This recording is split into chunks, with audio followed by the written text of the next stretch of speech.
আসসালামু আলাইকুম। আমি আজকে কথা বলব পাকিস্তানি ২ টা সবচাইতে সেরা, সেরা নাটক যেগুলো এখন অনেক চলতেছে বলার বাইরে। যারা পাকিস্তানি বলতেই আহাদ রাজা মীর, ওয়াহেজ ওদেরকে বোঝে তাদের জন্য আমি দুঃখের কথা বলতে চাচ্ছি তারা হয়তো তালহা, উসমান, এই যে মাওরা, সাবা, কমাল ওদের নাটকগুলো দেখতেছে না। বর্তমানে বাইরে কি বলতাম? এত সুন্দর বলার বাইরে। পামাল যারা দেখতেছে অনেক সুন্দর রিভিউ দিচ্ছে অনেক। আপনারা কোনটার উপর একটা সম্পূর্ণ ভালো রিভিউ চান জানাবেন।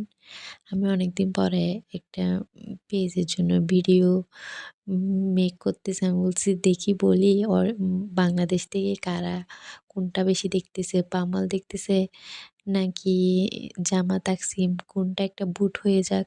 কে কোনটা বেশি দেখতেছেন জানাবেন। ঠিক আছে? আর